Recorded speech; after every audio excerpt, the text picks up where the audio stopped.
eh, en el marco del doctorado de en cuidados paliativos. Para mí es un placer darle la bienvenida a esta cuarta sesión del Journal Club. Mi nombre es Camilo Estupiñán, yo soy el coordinador del doctorado en cuidados paliativos y soy quien va el día de hoy a estar moderando esta sesión del Journal, que va a estar liderada por nuestro estudiante de doctorado Julián López y por el doctor Jorge Ramos. Me va a permitir presentar a nuestros dos expositores. El doctor Jorge Ramos es médico pediatra, quien ha dedicado parte de su vida profesional a los cuidados paliativos, especialmente en poblaciones pediátricas. Actualmente ha adscrito pediatría paliativista en Jalisco, México, donde realiza actividades asistenciales de docencia servicio, como adjunto en en la especialización de medicina paliativa y del dolor. Pertenece pues al Sistema Nacional de Investigación en México y actualmente también hace parte de la Junta Directiva de la Asociación Latinoamericana de Cuidados Paliativos. Es vicepresidente precisamente del Colegio Mexicano em, de Cuidados Paliativos y Soporte.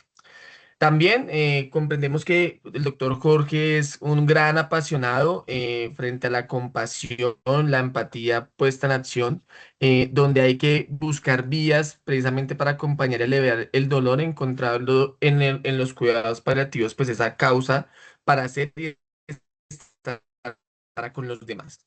Doctor, Jorge va a estar acompañando al estudiante de doctorado Julián López. Julián López es enfermero, especialista en gestión de la calidad, magíster en enfermería en cuidados paliativos y exdirector del mismo programa de cuidados paliativos en la Universidad del Bosque. Es un egresado de nuestra maestría de enfermería en cuidados paliativos. Actualmente es maestrante en epidemiología y doctorando de primer año en cuidados paliativos.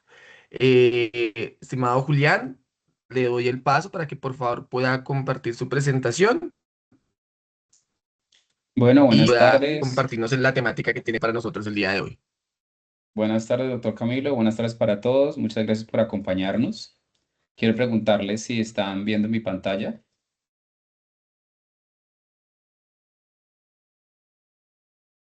Sí, estamos viendo su pantalla. Listo, perfecto. Les agradezco mucho. Entonces, el día de hoy tenemos una sesión de Journal Club convocada por el doctorado en cuidados paliativos del cual hago parte. Le doy la bienvenida a todos los egresados del programa de maestría en enfermería en cuidados paliativos del Bosque, a todos los estudiantes universitarios, a las personas de Villavicencio, Bogotá, de Colombia y de otras naciones que nos acompañan el día de hoy. Vamos a estar a través de una metodología de Journal Club abordando un tema muy importante que se relaciona con la construcción del legado. Esa construcción del legado está relacionada con una serie de intervenciones que lo que buscan es mejorar el proceso de recuerdo, el duelo y la forma en la que nosotros recordamos a las personas que probablemente ya no estén con nosotros producto del sufrimiento y de el fin de la vida por causa de una enfermedad grave. Memoria, significado y dignidad, intervenciones de legado en la infancia al final de la vida es el método que nos agrupa hoy.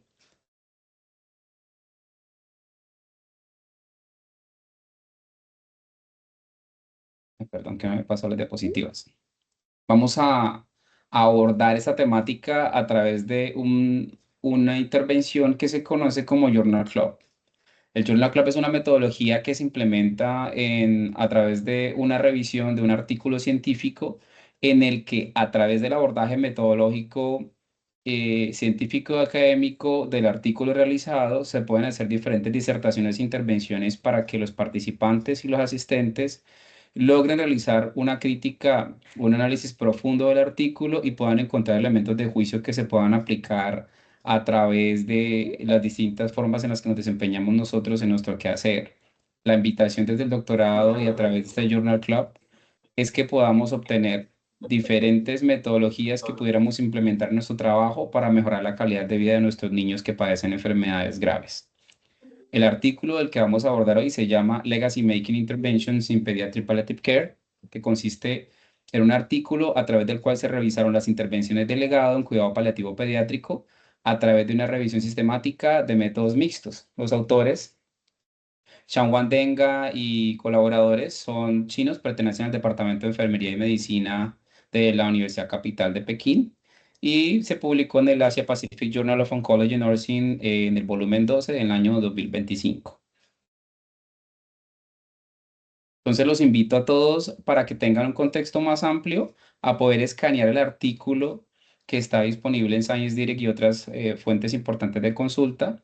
Pueden escanearlo con este código QR para poder obtener acceso al artículo completo y si es pertinente y lo consideran necesario, pueden hacer preguntas una vez abordado el artículo de forma completa. Legacy Making en cuidado paliativo pediátrico estará desarrollado a través del journal que abordará el contexto, la presentación de la evidencia, haremos una discusión metodológica sobre el artículo, analizaremos los resultados y presentaremos a través del experto un análisis desde la experticia propia del ejercicio de los cuidados paliativos.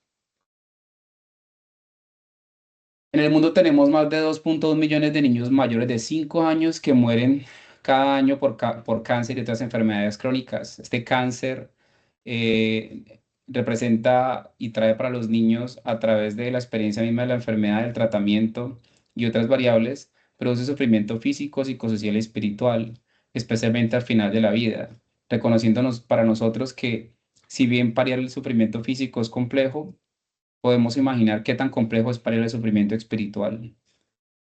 Este sufrimiento no solamente impacta la calidad de vida del niño, sino también la de su familia, los cuidadores e incluso los profesionales de la salud que pueden experimentar fatiga por compasión o burnout por el cuidado de esas personas en las que es plausible encontrar condiciones que no mejoran con el tiempo, pueden producir cierto tipo de frustración. Entonces el legacy making se convierte en una estrategia que puede ayudar a mejorar la calidad de vida de los niños y ayudar a aliviar la sensación de sufrimiento y de duelo anticipado y esas personas que cuidan a los niños, como los profesionales y las familias, para poder producir métodos de recuerdo como símbolos y otro tipo de estrategias. Entonces, en este sentido, el legacy making se une, la construcción de legado se une a otras intervenciones que existen no farmacológicas, como por ejemplo la expresión verbal, el juego simbólico, la arteterapia, el gaming terapéutico, que últimamente, digamos que ha estado en mayor auge por la aparición de las IAs, de los videojuegos, de juegos de realidad virtual. Entonces, el gaming terapéutico incluye estrategias tan básicas como, por ejemplo, rompecabezas, juegos de serpientes y ranas, rompecabezas de animales, o también incluso juegos un poquito más desarrollados que desarrollan a través de realidad virtual y que le permiten al niño no solamente mejorar su compromiso emocional, sino también aprendizaje, selección, memoria y juicio y otros procesos mentales superiores. En el mundo tenemos más de 10,6 millones de niños con sufrimiento grave relacionado con la salud. El 96% de estos niños que tienen sufrimiento viven en países de bajos y medianos ingresos. Solamente el 5 o 10% accede a servicios efectivos de cuidado paliativo pediátrico y encontramos que existe una tendencia creciente a que frente al sufrimiento que se produce en fases agudas de la enfermedad, ha venido creciendo de manera progresiva el sufrimiento que se presenta en aquellos niños en condiciones crónicas como por ejemplo el cáncer. ¿Por qué hablamos de sufrimiento grave relacionado con la salud en cuidados paliativos? Porque esa es la esencia de nosotros. Nosotros pretendemos aliviar el sufrimiento grave relacionado con la salud por causa de enfermedades graves, identificando, evaluando y tratando de manera efectiva distintos síntomas físicos, psicosociales y espirituales que se producen por ese sufrimiento y esa enfermedad grave.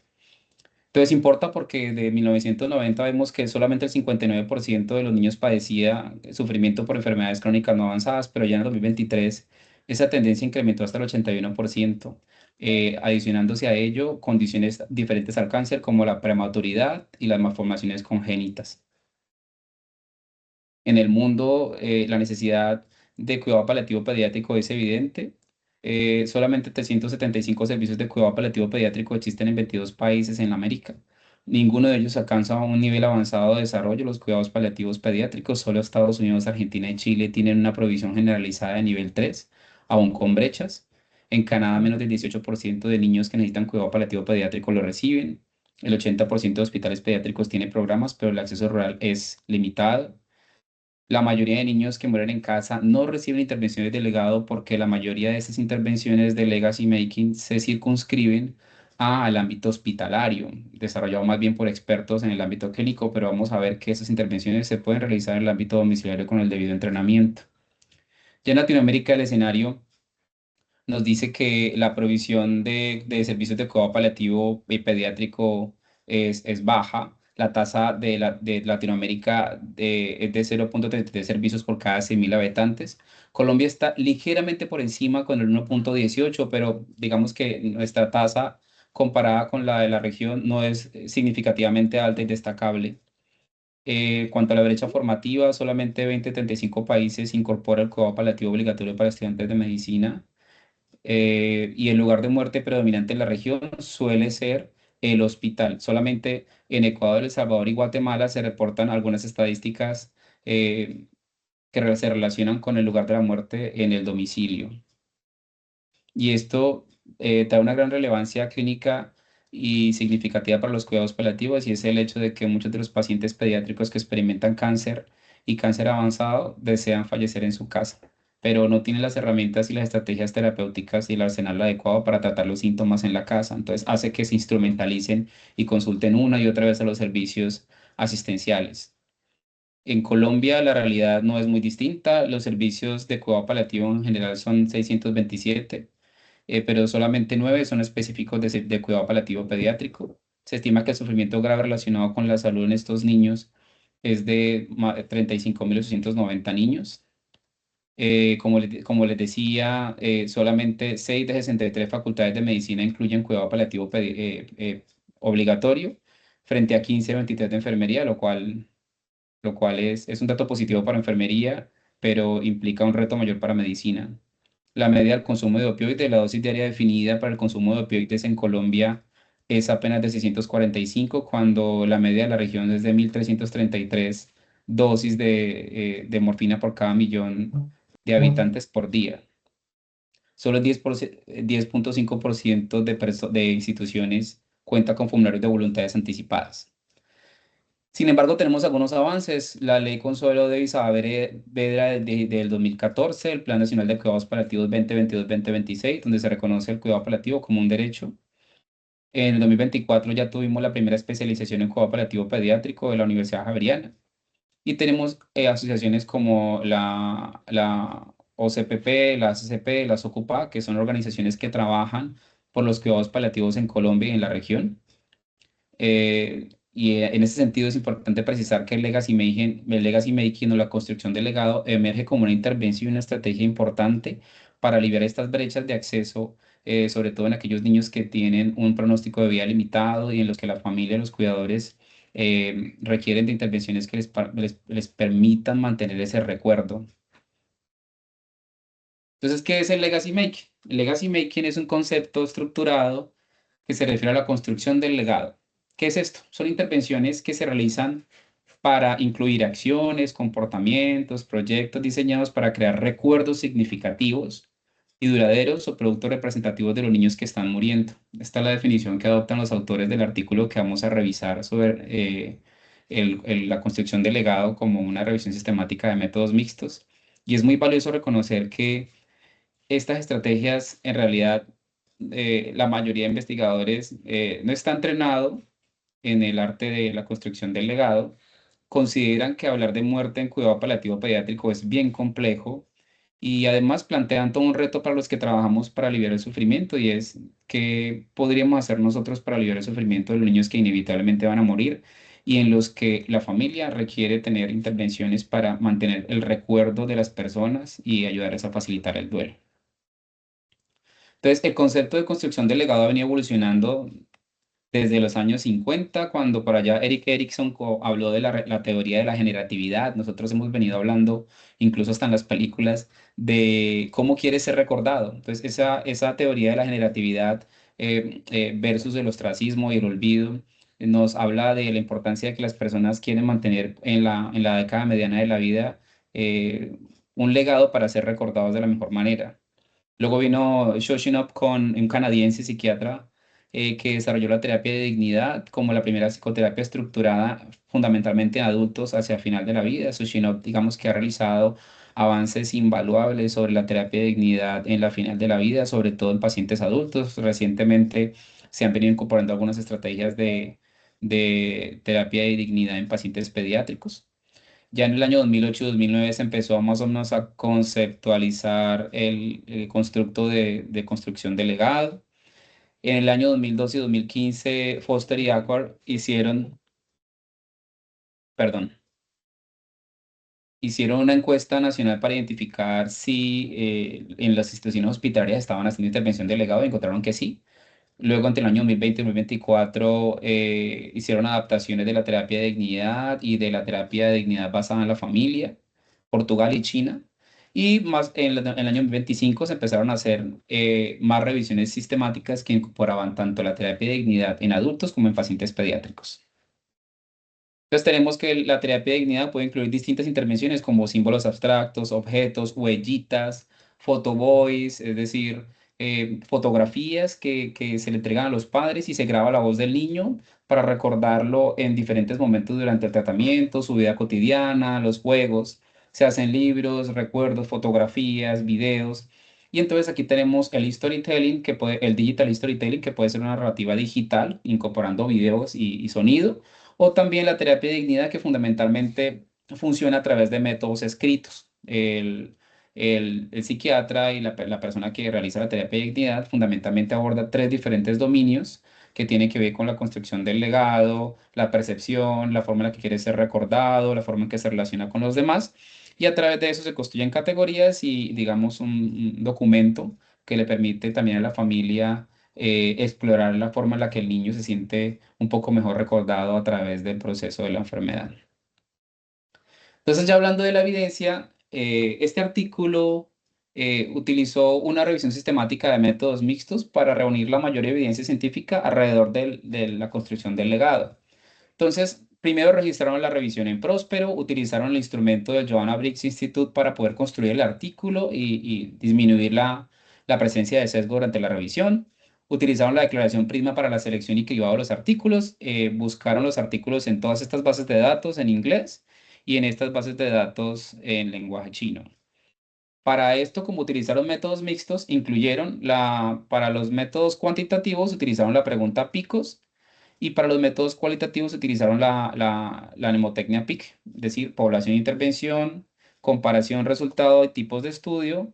Y para los estudios cualitativos, la población, el fenómeno de interés y el contexto.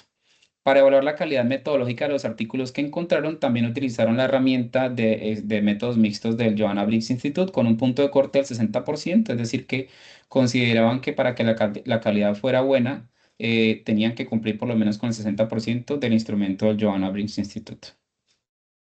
Aquí tenemos el PICOS y el PIC que utilizaron. En la población tuvieron en cuenta niños menores de 18 años, excluyeron lactantes y recién nacidos. También incluyeron a familiares y profesionales que estaban familiarizados con las estrategias de construcción delegada. En cuanto a la intervención, pues incluyeron cualquier intervención delegado que se hubiera hecho, ya sea en el ámbito domiciliario o hospitalario. En los resultados, pues todos los desenlaces reportados de las intervenciones del delegado. Y en los tipos de estudio incluyeron estudios cualitativos, cuantitativos o mixtos revisados por pares a texto completo. Y cual frente a la pregunta de la mnemotecnia PIC, pues lo que hicieron fue que el contexto podría ser cuidado paliativo hospitalario o domiciliario, independientemente del entorno en que esté el niño.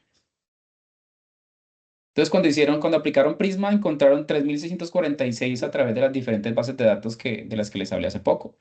Encontraron 1.809 artículos que quedaron después de eliminar los duplicados. Leyeron 81 artículos de texto completo y de aquellos solo incluyeron los 21 artículos que fueron los que quedaron tras la aplicación de los criterios de inclusión y de exclusión. Como vemos en las gráficas, la mayoría de estudios se incluyeron en esta revisión, se publicaron después del año 2020. Entre el año 2020 y 2024, 16 de los 21 estudios se encontraban en este rango de años. La mayoría de estudios fueron realizados en Estados Unidos de América. La literatura sí nos dice que los americanos nos aventajan en cuanto al desarrollo de estrategias de legacy making a través de distintas formas de métodos cualitativos y cuantitativos. Se realizó un estudio entre Estados Unidos y Canadá, uno en China y uno en Portugal. El de China y el de Portugal fueron aquellos estudios en los que se realizó una validación de la terapia de dignidad y del instrumento de terapia de dignidad basada en la familia en Portugal. De los estudios, de los 21 estudios incluidos, 2 incluían estudios de caso, 5 eran estudios meramente cualitativos, 6 cuantitativos y 8 correspondían a estudios de métodos mixtos. Todos los estudios reportaron buena calidad. Se destaca que el 43% tenía una calidad muy alta, por encima del 80%, el resto tenía una calidad aceptable, que osciló entre el 60 y el 80%. ¿Cómo hicieron la síntesis y la integración de los datos? Utilizaron las plantillas del Johanna Briggs Institute para la extracción de datos cualitativos y cuantitativos. Agruparon el nivel de evidencia en tres categorías como inequívoca, creíble y no respaldada. Utilizaron un enfoque convergente segregado. Cuando se hacen revisiones sistemáticas de métodos mixtos, se pueden hacer de tres maneras. Se puede hacer a través de un enfoque convergente segregado, un enfoque convergente integrado y un enfoque multietápico. El convergente segregado que utilizaron implica que se realizaron análisis de las categorías cualitativas y cuantitativas y se integraron solamente al final de la revisión y no se crearon categorías iniciales donde se pudieran agrupar todos los artículos. La síntesis cuantitativa se hizo a través de un resumen narrativo, no como metaanálisis, porque como los datos eran tan heterogéneos, no todos aportaban datos cuantitativos para poder hacer metaanálisis. Y la síntesis quali se hizo a través de metagregación. La metagregación es un proceso a través del cual tomamos categorías de análisis en las que encontramos constructos o categorías en las que se pueden agrupar las ideas de los autores para poderlo agrupar en categorías mayores y poder obtener una síntesis cualitativa de análisis de la información. Y al final se hizo un análisis configurado comprensivo, que lo que busca el análisis configurado es mirar de qué manera el constructo de construcción de legado se puede equiparar a otras categorías existentes para poder triangular los datos. Entonces, los autores dividieron todas las intervenciones de legado en dos grandes grupos. Una, los objetos de legado tangibles y otros proyectos de legado vivo. Los objetos de legado tangibles que ellos encontraron en el análisis de los artículos incluían jueguitos de manos y pies, huellas de manos, música con latido cardíaco de los niños, dijes con huella digital, pinturas, collages, murales, memory book, fotografías o mechones de cabello de los niños, tatuajes conmemorativos, iniciales con objetos personales, que esto es apto sobre todo para personas con limitaciones de la comunicación.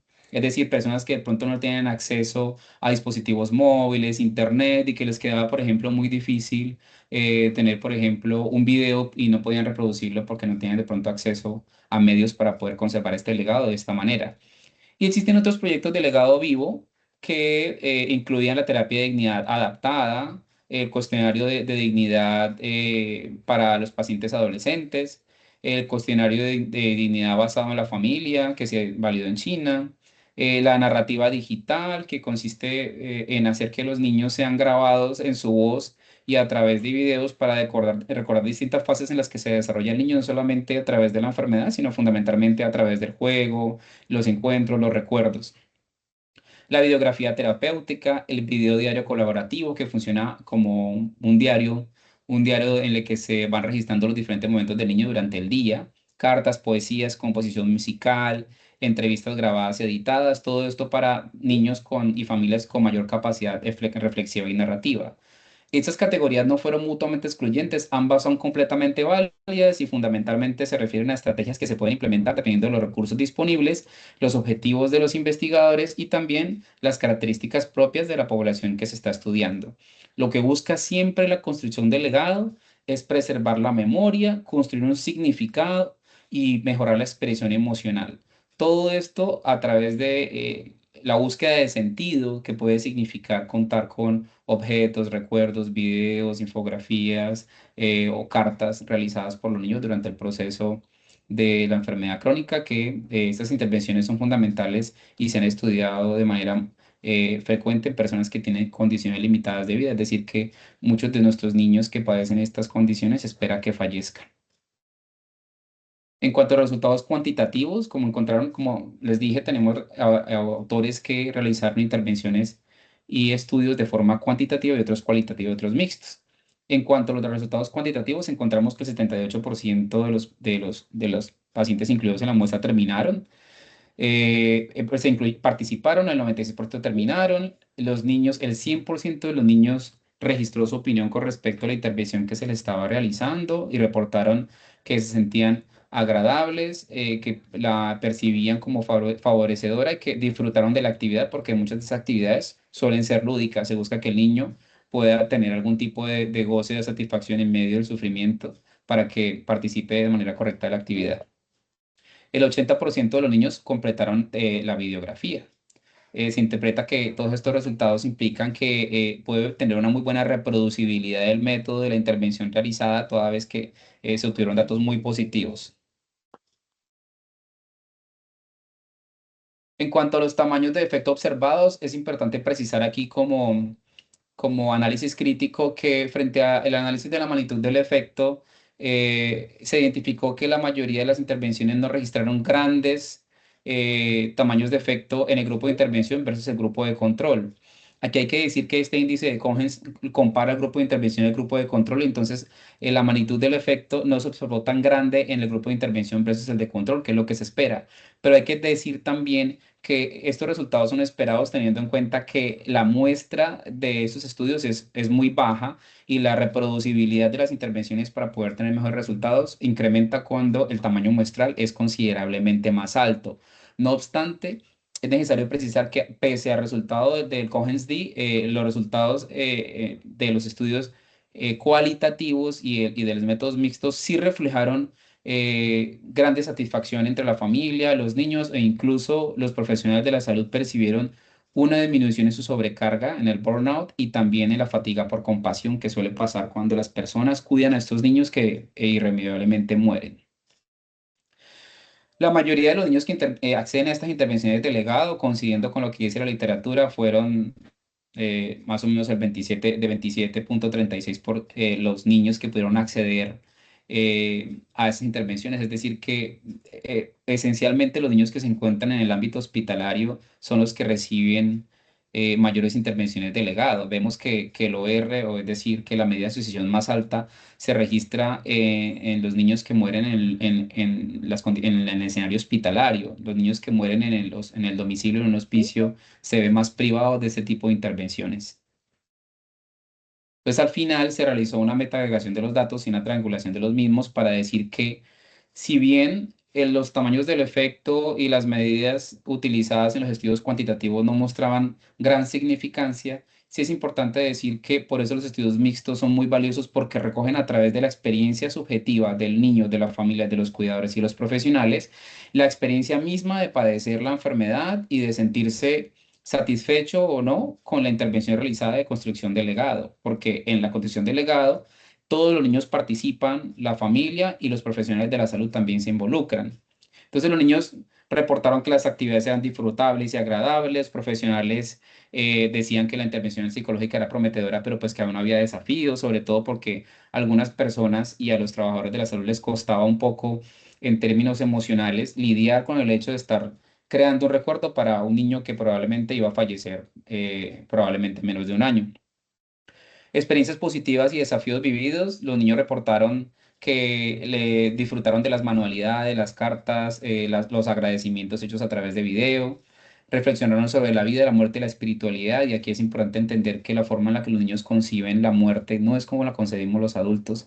Y el aprendizaje que podemos tener de escuchar a estos niños es supremamente significativo. Los niños están más preocupados por aspectos como, por ejemplo, los síntomas y no ir al colegio, no poder encontrarse con sus amigos. Los adultos estamos preocupados por el recuerdo, el legado, qué va a ser de los que cuidamos, el dinero, la casa. Entonces, existen grandes desafíos para la comprensión del sufrimiento en esta población porque entendemos que los niños representan un desafío particular para el que debemos prepararnos.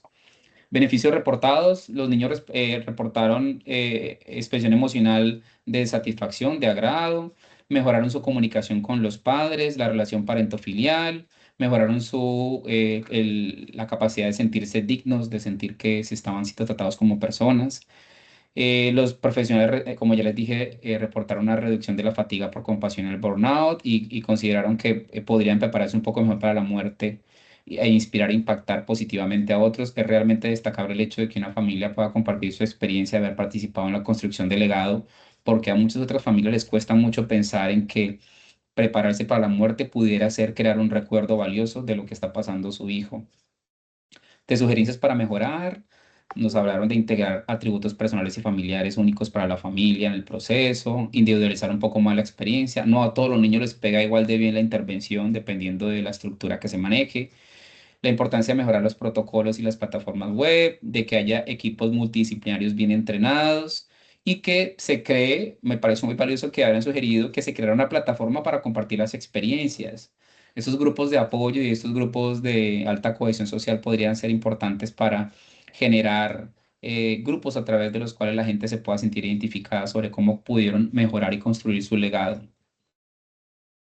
Frente a la triangulación de las evidencias y de cómo se comportan los datos cualitativos y cuantitativos, para resumirles, sería importante decir que en los estudios cualitativos y mixtos se pudo tener una mayor, un mejor performance de los resultados en cuanto a que, pese a que los estudios cualitativos no están preocupados tantos por los tamaños muestrales, sí evidencian que los niños tienen mejor expresión emocional, mejor relación con en la comunicación y la construcción del sentido. El recuerdo construye sentido, construye recuerdo y construye la oportunidad para que los niños puedan mantenerse en la memoria de los padres y de los cuidadores. No obstante, como crítica a los hallazgos que se encontró, es importante decir que algunos de los padres y de los cuidadores de los niños reportaban sentir que su duelo era difícil a través del contacto con el objeto, con el recuerdo de la memoria y que les costaba un poco lidiar con la separación. Esto implica que los cuidados paliativos tienen un gran reto y es que las intervenciones de legado no pueden darse de manera abordarse a través de una sola disciplina. Los terapeutas deben ir acompañados, los paliativistas deben ir acompañados de psicólogos clínicos, un coach espiritual. Muchos de los síntomas que experimentan los niños al final de la vida no son solo físicos. Incluso la sedación paliativa podría mejorar muchos síntomas físicos que son y síntomas refractarios, pero los niños que tienen miedo a la muerte, que sienten que la vida no tiene sentido, que están solos, aquellos niños que, por ejemplo, están en condiciones de calle o en red o con pobre red de apoyo social, van a encontrar que es más difícil querer vivir o querer vivir mejor, porque el sufrimiento que experimentan es propio de un alma que está sufriendo. Y es importante que nosotros entendamos que el sufrimiento va mucho más allá de los síntomas físicos.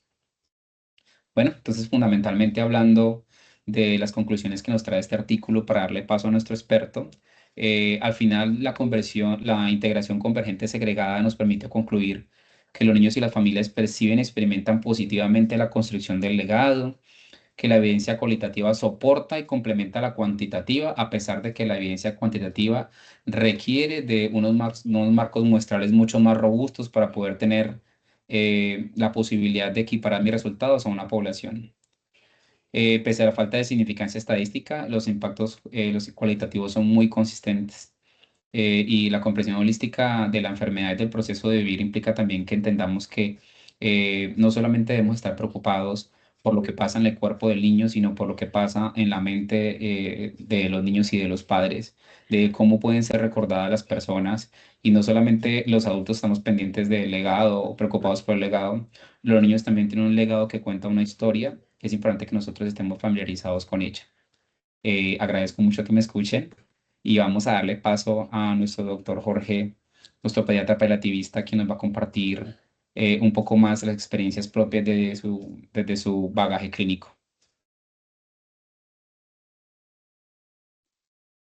Julián, muchas gracias por darnos este escenario, este análisis del artículo desde una perspectiva científica. El Journal Club tiene esa intención de hacer un análisis de la metodología de investigación, pero también quiero dar las gracias sobre todo por visibilizar el tema de los cuidados paliativos pediátricos, ¿no? El cuidado paliativo de niñas, niños y adolescentes que tienen condiciones clínicas, enfermedades que son limitantes o amenazantes para la vida y que pueden ser susceptibles de una intervención o muchas intervenciones de tipo paliativo con la intención de aliviar el sufrimiento asociado a estas condiciones y de mejorar la calidad de vida, ¿no? Entonces, bajo esta premisa, gracias por la visibilización de un colectivo que, si bien en el número total de pacientes que requieren cuidados paliativos en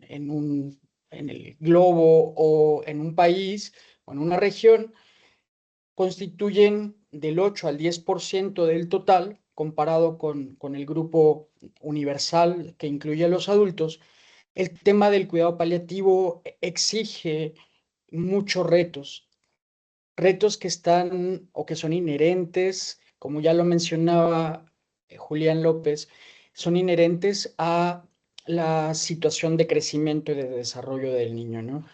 Las enfermedades y las trayectorias suelen ser variadas, complejas, difíciles de predecir con relación a los adultos.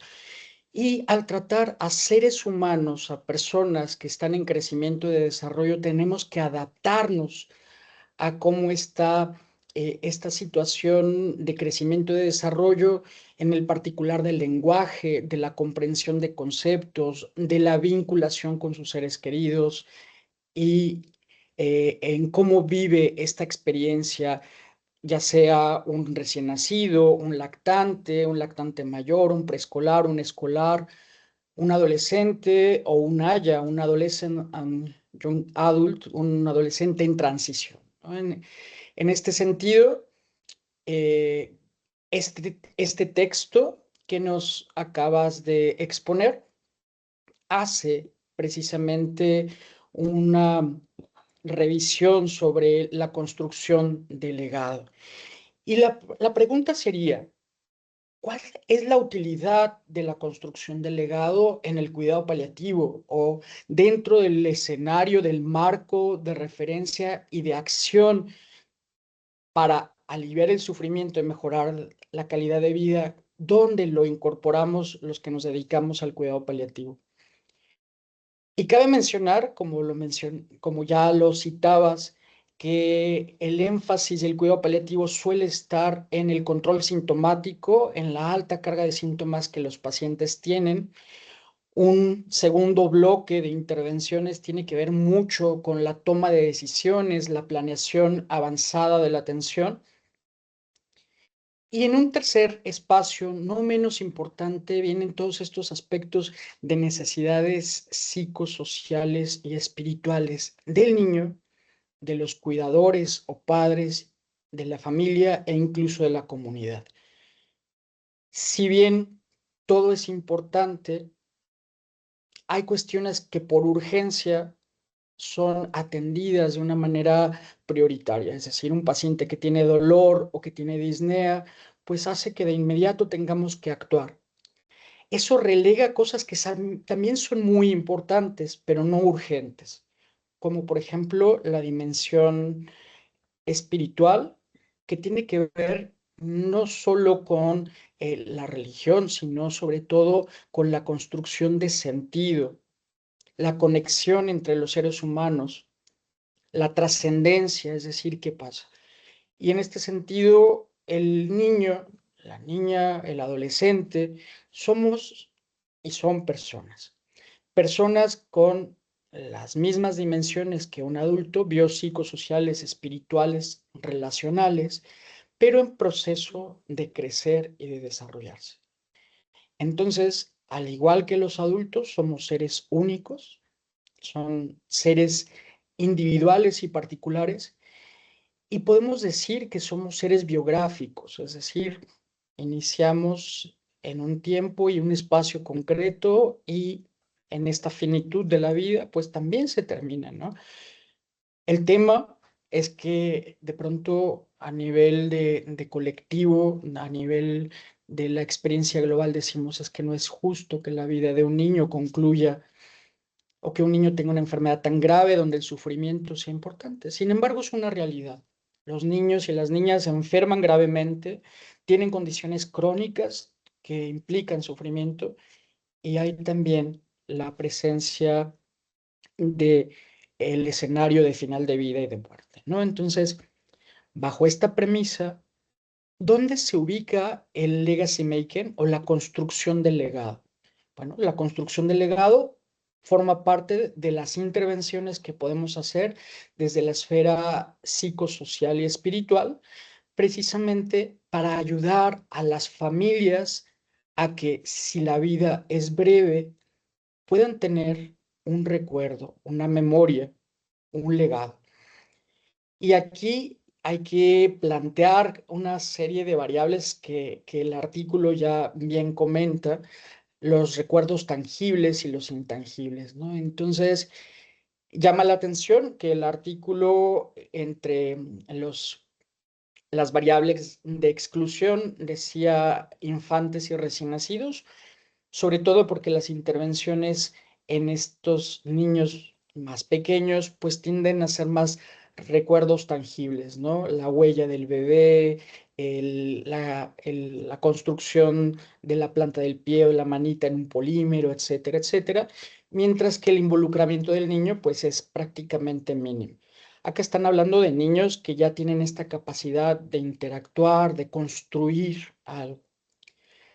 Cabe mencionar entonces que estas intervenciones son bastante originales, ¿no?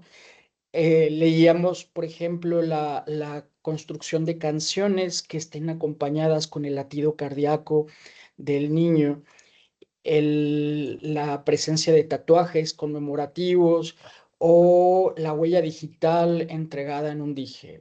La idea de dejar huella o hacer memoria es precisamente facilitar el recuerdo. Pero la pregunta es, ¿esto es lo que necesita mi paciente? ¿Esto es lo que necesita esta familia? Porque una de las recomendaciones que tiene el artículo es que necesitamos individualizar las intervenciones. De entrada, quiero mencionar que esta visión del cuidado paliativo exclusivo o prioritariamente para el final de la vida ha ido cambiando y el paradigma actual es que los cuidados paliativos deben de ofrecerse desde etapas tempranas. Segundo, que los cuidados paliativos no son excluyentes de una posibilidad curativa o de terapias dirigidas a la cura o a la atención de la enfermedad. Por lo tanto, esta idea de circunscribir el cuidado paliativo solo al final de vida, pues se ha ido transformando a decir, vivimos con niños que tienen una calidad de vida comprometida, que tienen sufrimiento asociado a esta condición y que buscamos ese alivio y esa mejora de la calidad de vida, que eventualmente pueden curarse, pero que existe la posibilidad de una muerte prematura, aunque no se esté dando en ese momento. Bajo esta premisa, la primera pregunta que me surge posterior a esta revisión que hace Julián López es, ¿la construcción del legado es únicamente para aquellos niños que van a morir?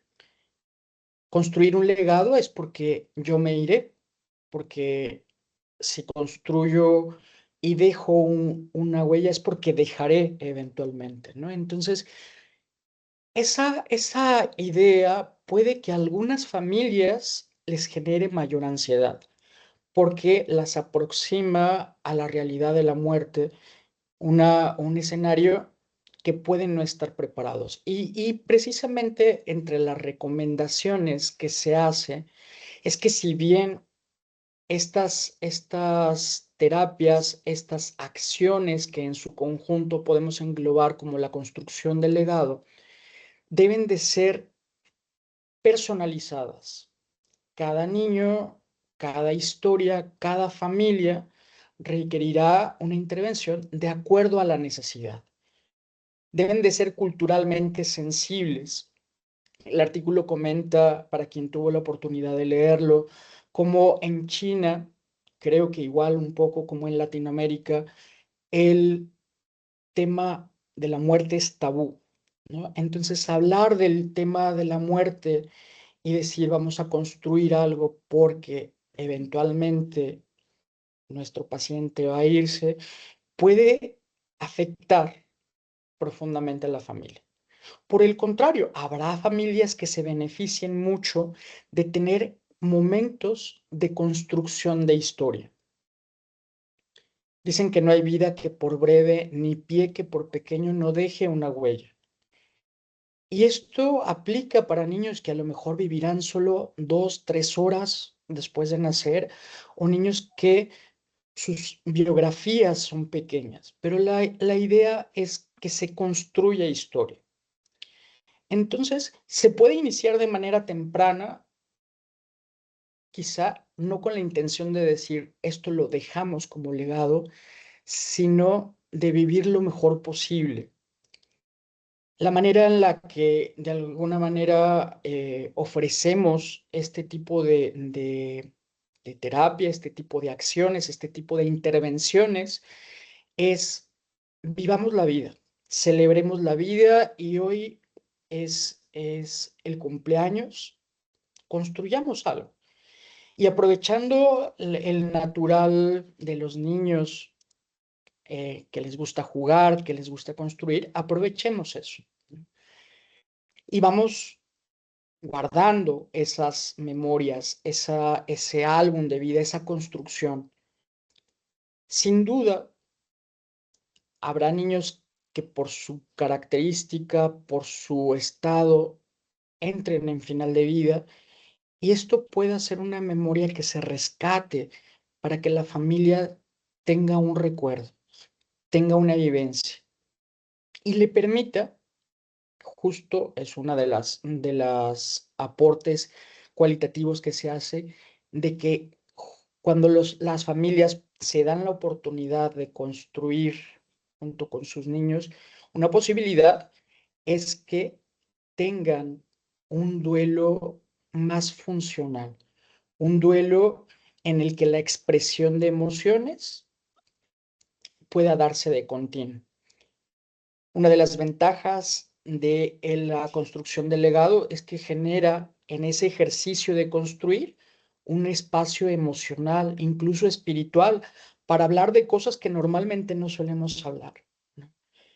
Recuerdo experiencias concretas como la de una paciente de 13 años que dejó una pintura de el, el sapo y la princesa y la dejó inconclusa y era una libélula.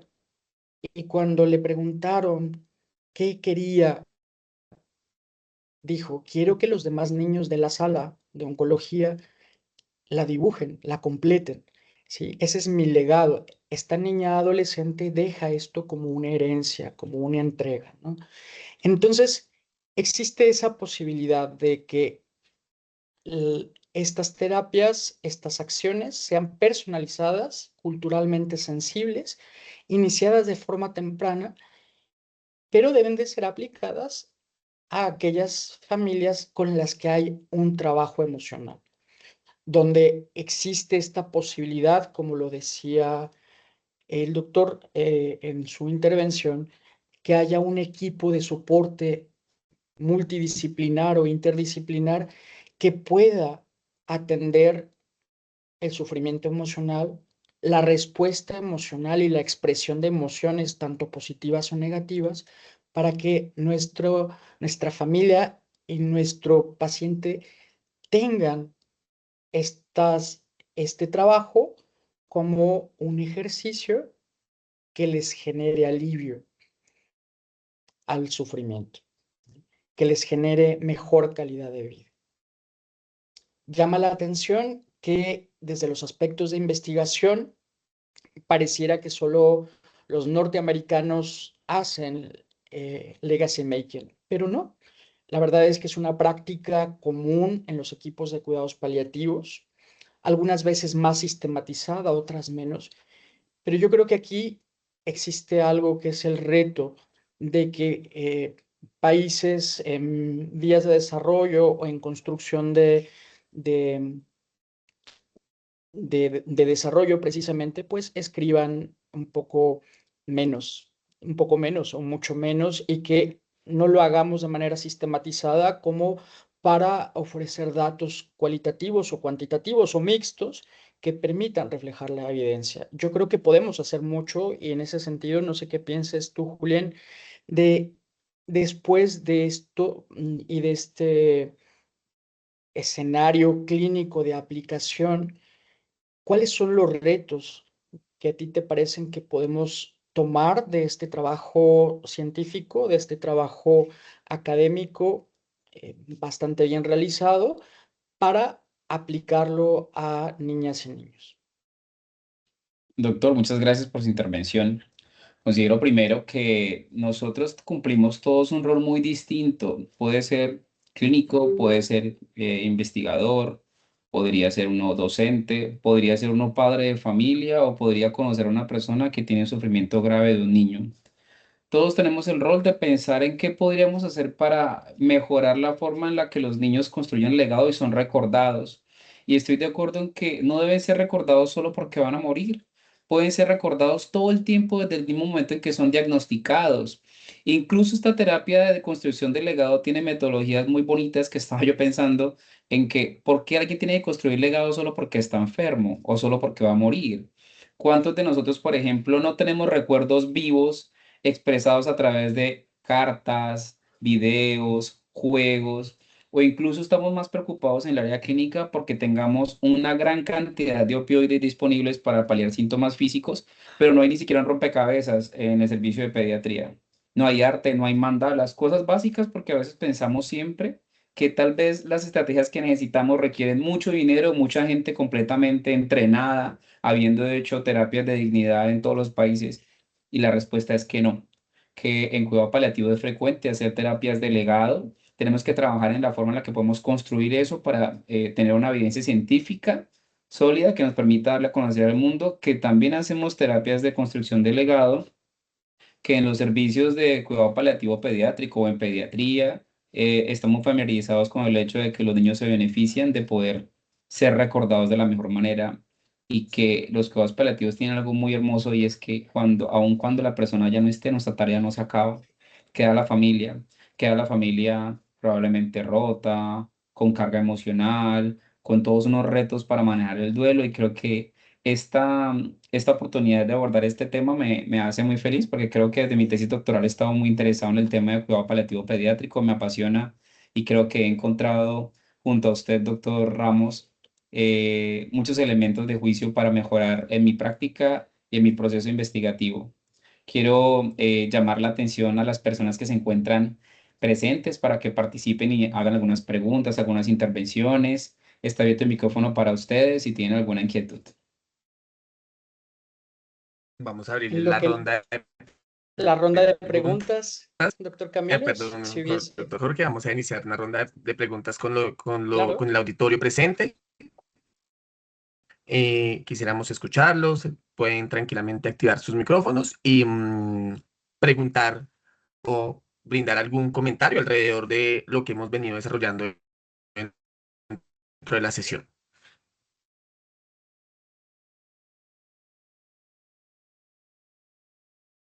Y voy a leer un comentario que escribe una de nuestras participantes.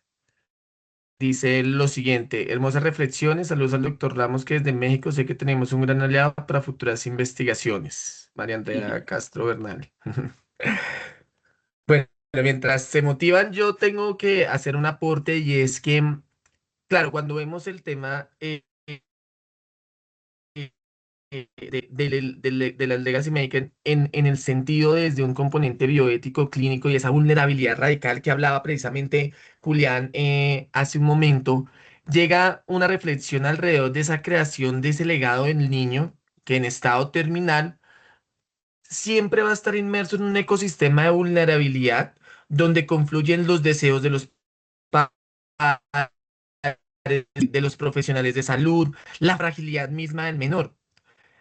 Cuando nosotros investigamos estas intervenciones, no se han puesto a pensar de pronto de cómo deslindar el beneficio real para la agencia del niño o finalmente este niño se vuelve un instrumento o proyección de las necesidades de los adultos que lo rodean. O sea, cómo definir desde la bioética paliativa un asentamiento genuino en estas condiciones de un deterioro tan severo o un deterioro clínico severo de nuestros pacientes.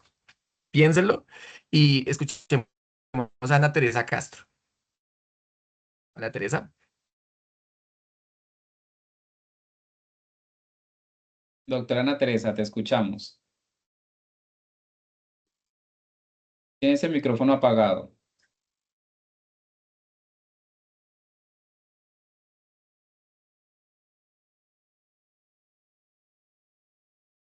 Doctora Ana Teresa, ¿tienes el micrófono apagado? Pero mientras Parece que tanto yo Yo le voy a decir al doctor Camilo algo muy valioso, y es que la literatura siempre menciona y destaca la importancia de que el niño disfrute todas las actividades del legacy making. Por eso es que es tan valioso que en los estudios mixtos recogen la experiencia subjetiva de aprendizaje, de conocimiento, de mejoría de las relaciones entre los papás y los hijos y la comunicación, porque de lo contrario serían solamente instrumentos, serían personas que realizan una actividad para que los niños, los papás puedan recordar mejor al niño. Y no se Ujú. trata de buscar solamente un encuentro simbólico o un producto terminado para que los papás mantengan vivo el recuerdo del niño, sino de un proceso a través del cual el niño recibe ayuda terapéutica. Esa ayuda terapéutica la que le permite recordar que todavía es niño, que puede jugar, que puede interactuar con otros, que puede divertirse mientras dibuja, mientras se graba en un video, mientras manda un mensaje de amor a sus papás. Pues creo que ese es el mensaje. Tenemos una persona que ha levantado la manito, estaba la doctora Ana Teresa Castro. A ver, a ver, Julián, buenas noches. Qué pena, no podía activar el micrófono. Bueno, pues Julián me conoce, yo soy docente y mi primera muerte fue la de un niño con cáncer, em, de una leucemia que habían dejado todos los padres, todos sus recursos por salvarle la vida al niño, a la niña. Pero hay una cosa que en el cuidado, pensaría yo, dada el peso tan fuerte que tiene la muerte de un niño, máximo cuando pues a nosotros nos preparan levemente, pero no como debe ser en la formación general como profesionales de enfermería para enfrentar la muerte. Entonces, eso no solamente a nosotros el cuidador, sino a los padres digamos, un rechazo, y es una rebeldía, pensaría yo, frente al por qué mi hijo le toca irse tan tiernamente, al por qué mi hijo no, por qué a él y por qué ahorita, es decir, por qué a su corta edad. Entonces, eso lo viví yo muy fuertemente, y yo no tenía las herramientas, la verdad, doctores, que yo no hice sino llorar profundamente, y terrible, pues era mi primer deceso como en profesional, pero a su vez un niño y una niña a la que habían luchado y habían dejado todos los recursos de la familia para salvarla porque no había donde no lo hubieran llevado. Pero definitivamente ese apoyo a cuidado paliativo debe ser muy proyectivo a esos seres tan cercanos de ese ser, a que se comprenda esa partida, a que se entienda esa situación del niño como que la vayan comprendiendo y la vayan aceptando, que es muy difícil para los padres esa aceptación, pero que definitivamente pienso, doctores, que hay que en eso, sobre todo en esa edad, porque a cualquier edad que se le vaya a uno un ser querido es muy duro, pero a esa edad es muy valioso el hecho de que en ese cuidado integremos mucho a qué tanto y cómo están esos padres de ese niño, pensaría yo. Esa sería mi inquietud al respecto. Gracias, doctores, muy amable. Gracias a Muchas ti, Ana gracias. Teresa. Sí, si me Antes de que permites. intervenga el doctor Jorge, de pronto una intervención chiquita, es que tenemos la mano levantada de RSM, Res. Sí, hola, muy buena noche. Robert Eduardo Salgado Márquez. Primero, pues, Sí, saludarlos, saludar a Julián. Hermano, un gustazo volver a verte. Enfermero también de profesión, egresado de la Universidad de Los Llanos. Conozco hace mucho tiempo a Julián y pues realmente, Julián, felicitaciones, hermano, porque estar ahí es de berracos. de personas que van para adelante. Bueno, voy a hacer sencillamente como una intervención desde la parte del área en la que actualmente trabajo como epidemiólogo. Creo que es un tema supremamente importante, teniendo en cuenta el impacto de la notificación del cáncer en menores de 12 años que ha venido suscitando o que va progresivamente cuando lo contrastamos prácticamente con también las proyecciones de natalidad que se están reflejando, ¿sí? Y que podemos ver en la curva o en la pirámide poblacional. Entonces, esto es un tema que es desde esos dos puntos de vista supremamente importante, ¿sí? ¿Por qué? Porque digamos que desde la investigación nosotros vemos el tema muy numérico, muy cuantitativo, está aumentando la notificación de cáncer y mortalidad en menores de 12 años, pero no vemos muy bien como la base, ¿sí? De esa intervención tan chévere que ustedes acaban de hacer, de cómo se forja esa memoria, ¿sí? Alrededor de la familia de ese caso, ¿sí? Sencillamente quería hacer la intervención porque me parece algo muy bonito, por así denominarlo, porque lo es, ¿sí? Estamos muy acostumbrados siempre a ver, o personalmente a ver las cosas como muy cuantitativas, como el análisis que les acabo de hacer, y no vemos la importancia que esto tiene, el impacto social que tiene para esas futuros padres que van a vivir ese proceso, ¿sí? Porque hoy son 5 padres, mañana son 10 padres, mañana son 20 padres, desde el concepto que estoy dando, que post-COVID o posterior al 2021, salido ese periodo de prolapso que en muchas ocasiones determinamos porque existió una notificación muy sesgada entre el 2020 y el 2021, pues porque nos centramos fue en COVID, y vemos que en el 2022 la notificación de cáncer para menores de 12 años pues va en aumento. Pues es una manera muy bonita de ver realmente esa integración, esa importancia de que exista una memoria en esta familia y cómo ellos mismos también empiezan a hacer soporte para los nuevos casos que aparecen y cómo podemos ver o dar una perspectiva diferente desde la vigilancia en salud pública, no tan cuantitativa, sino un poco más interpretativa en forjar un mayor impacto en pues en estas familias que finalmente, pues perder un ser querido, y pues lo comparto porque pues no me pasó familiarmente, pero sí pasó en un caso muy cercano a un amigo y pues es algo muy doloroso, ¿sí? Entonces, sencillamente felicitarlo, Julián, hermano, me parece algo muy bonito lo que acabo de escuchar. Me gusta salirme de ese plano cuantitativo, como les vuelvo a decir, y pues, doctor Jorge, también felicitarlos porque creo que es una ponencia muy bonita. De verdad que sería un honor poder organizar también en Villavicencio algo un poco con más tiempo para que también las personas pudieran interpretar ese mensaje tan bonito que quieren dar hoy. Era como mi intervención y muchas gracias por la invitación. Muchas Muchas gracias. Entonces le gracias, damos la palabra al doctor Jorge y luego a Julián y hacemos unas reflexiones finales que engloben parte de lo que organizamos y se plasman dentro de la sesión y los Bueno, primero escuchamos. creo que se dinamiza mucho la discusión. Ana Teresa, definitivamente la muerte y la experiencia de enfermedad de un niño impacta profundamente a padres, a familias, a los que estamos allegados, a los cuidadores o a los profesionales de cuidados paliativos, ¿no? Entonces, es por eso que el enfoque diferenciado de decir, para atender a un niño en cuidados paliativos requiere una formación, una capacitación muy concreta que pueda abordar eso. El impacto emocional está descrito como muy diferente ante la perspectiva de decir es que esto es injusto, esto no debiera suceder, pero sucede. Entonces, con relación a cómo impacta la muerte infantil.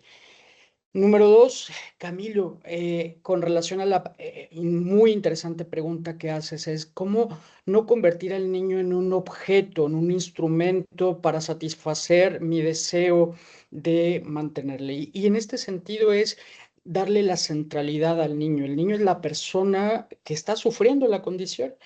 Julián lo respondía, pero me parece importante volver a reforzar eso. El 100% de los estudios involucró la opinión del niño, el deseo y la manifestación de ¿qué le pareció la actividad? O sea, la actividad no es para que me recuerdes, la actividad es para yo poder expresarme, la actividad para yo poder generar esa posibilidad de construir, de hacer, de expresar, de crear, ¿no? Entonces, me parece que manteniendo la centralidad, de pronto algunos estudios que mostrábamos ahí, por ejemplo, quizá un estudio de cohortes donde comparemos la intervención versus los que no se hicieron, pero ¿será realmente ético comparar dos grupos donde sabiendo que ya hay beneficios, yo de pronto a unos les digo, yo no te hago esta intervención? Me parece que en este momento y con el nivel de evidencia, donde son estrategias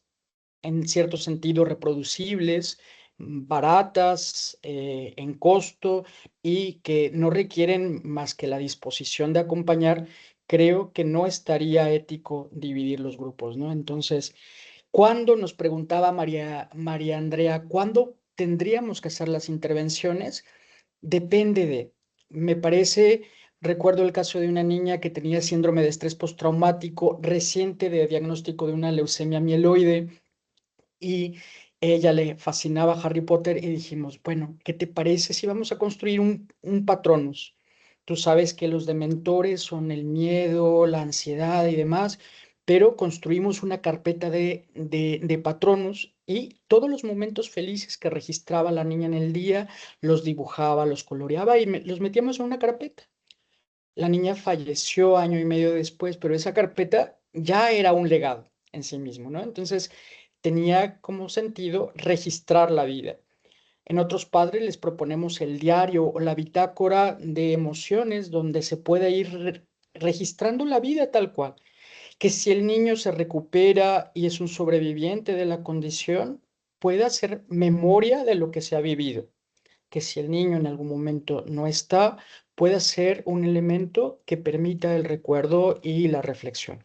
Sin duda, las aulas hospitalarias, el Child Life, cuando lo hay, psicología, ludoterapia, son quienes nos pueden ayudar muchísimo, ¿no? ¿Y hacia dónde vamos? Yo creo que, Julián, podemos estimular a quien hace esto que lo escriba, lo documente, que podamos ir avanzando en la experiencia latinoamericana del legacy making. Yo creo que muchos ya lo hacen y que tiene sus toques, que tiene su esencia muy particular de nuestros pueblos, ¿no? Entonces, a mí me estimula a decir, bueno, ¿por qué no ponemos estas intervenciones con el matiz tan propio de nuestra cultura y poder generar trabajos de investigación con una solidez bioética también que permita ver al niño como persona puesto en el centro y escuchar su voz? Tratando un poquito de abarcar las preguntas que nos quedaban pendientes, ¿no? Julián, adelante. Bueno, antes de cerrar, voy a abordar una pregunta que hizo Lisette Cabarcas por el chat de Teams.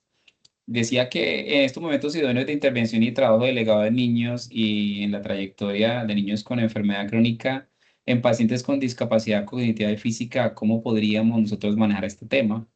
Y si bien padecer una discapacidad física o crónica o cognitiva representan un reto, es importante decir que el Legacy Making tiene toda una serie de intervenciones que podríamos realizar en estos niños que si bien podrían tener cierto compromiso sus procesos mentales superiores, pueden ser recordados a través de photoboy, su latido cardíaco, sus huellas, artes, incluso símbolos abstractos que construyan ellos con sus manos, pueden ser insumos para poder construir objetos que permitan facilitar el recuerdo y la memoria de los padres. No solamente es significativo conservar la voz o un momento realizado por completo con los niños que pueden comunicarse mejor, pero la imagen, los objetos, la ropa, los dibujos, las huellas, el latido cardíaco de los niños también permite que los padres puedan generar recuerdo, memoria y entender que el legado va más allá de la funcionalidad o de la capacidad que tenga el niño para poderse mover. Siempre es importante saber que esas estrategias, como son de bajo costo, pueden hacer que nosotros a través de una hojita de papel, un rompecabezas, un juego pequeño que el niño disfrute, pueden hacer que nosotros podamos desarrollar estrategias para poder adaptarnos a esos entornos en donde es difícil que el niño se pueda comunicar. Y pues ya para cerrar, ¿qué les voy a decir? Nosotros en cuidado paliativo siempre, yo pienso mucho en el nódulo, en el dominio de vitalidad de los cuidados paliativos que trata el Observatorio de Cuidados Paliativos que tenemos en Colombia, que es es una, es un centro generador de conocimiento del que me siento orgulloso. Tengo que decir que siempre pienso en la vitalidad por la advocacia, es decir, nosotros en cuidado paliativo siempre estamos relacionados con la muerte. Nos miran como si fuéramos lo que nadie quiere tener, porque nadie se quiere morir, nadie quiere hablar de esto, pero estamos muy lejos de ser eso. En la universidad una vez me pasó que una profesora hicimos un diagnóstico de cuidado paliativo y dijo, no, no, no, entonces que se muera. Entonces, tenemos un gran reto y es que empezando por la academia, las personas que nos rodean desconocen de lo que hacemos, desconocen que podemos trabajar de manera es simultánea junto a las personas que quieren curar o tratar a las personas. Las personas no tienen que estarse muriendo para llegar a cuidados paliativos. Si bien es una esfera importante que nosotros tratamos, las personas tienen síntomas refractarios y sufrimiento durante muchos momentos de la enfermedad. Solo desde el diagnóstico las personas sufren espiritualmente, sufren emocionalmente, y el cuidado paliativo tiene mucho que aportarle a las personas en diferentes escenarios. Entonces, le doy las gracias a las personas por haber asistido, al doctorado por organizar estas sesiones científicas y de construcción de conocimiento, a las personas que nos acompañaron, al doctor Jorge Ramos, que espero que sigamos en contacto muy seguido porque en realidad su experiencia clínica es fundamental para realizar estos encuentros. Esperamos abordar un poco más el constructo de Legacy Making a través del Congreso Colombiano de Cuidados Paliativos, que esperamos poder abordar ese tema de manera mucho más profunda en un encuentro presencial. Entonces, doctor Jorge Ramos, agradezco su Gracias. participación y la participación de todas las personas que se encuentran. Gracias a las personas de Villavicencio y de Colombia que nos acompañan, al doctor Camilo, nuestro coordinador del doctorado. Y bueno, Bueno, me parece muchísimas que, gracias a Jorge. Sí, sí, doctor gracias Jorge. Camilo, gracias Julián. Escribía por ahí que esta reflexión al final nos lleva también a ver cómo vivimos nosotros la vida. Llenamos y decimos, vamos a vivir tanto tiempo, tiempo en meses, en días, y en el concepto de tiempo griego puedes vivir como cronológico, pero es un tiempo kairoso, un tiempo experiencial. La construcción del legado es llenar de momentos, de instantes vividos y compartidos. Yo creo que las reflexiones, y tú, Julián, tú, Camilo, Alejandra, María, ¿cómo vives la vida? ¿Solo momentos, instantes compartidos o solo está pasando el tiempo? Por eso los cuidados paliativos son tremendamente existenciales, ¿no? Gracias por la oportunidad. Un abrazo hasta Colombia y que tengamos vidas transformadas, así como el cuadro que tiene Julián allá en el fondo, ¿no? Perfecto, Muchas una gracias. imagen que refleja bastante bien los cuidados paliativos. Muy bien, Sí, sin muchísimas duda. gracias a Julián, a Jorge por sus intervenciones. Definitivamente nos podemos quedar toda la noche aquí dialogando alrededor de esta temática que tiene tanto de largo como ancho, pero desafortunadamente quiero mencionarle la importancia claramente de hacer una reflexión de cierre al mirar cómo estas paradojas tan profundas desde los cuidados paliativos y cómo hemos analizado esta revisión sistemática que tiene un muy buen rigor metodológico y que nos invita a medir y evaluar esas intervenciones del legado en la infancia que muchas veces no las revisamos, no las realizamos, no las analizamos y nos podemos dar cuenta, y de hecho era una de las intervenciones que realizaban uno de nuestros asistentes. Esta literatura nos devuelve una realidad contundente y es que muchas veces las herramientas estadísticas tradicionales a menudo fallan en capturar la significancia de lo que ocurre con estos márgenes de vida y con este tema de estas decisiones de legado que muy bien supieron explicar Jorge y Julián en su intervención. Entonces yo creo que podemos irnos con esos tranquilamente para la casa y definitivamente reflexionar alrededor de esta temática y visibilizar a futuro para, ¿por qué no, tener unos futuros encuentros alrededor de esta temática? Doctor Jorge, muchas gracias. Julián, muchísimas gracias por su tiempo. A los asistentes a Gracias a este cuarto todos. Journal Club, muchísimas gracias.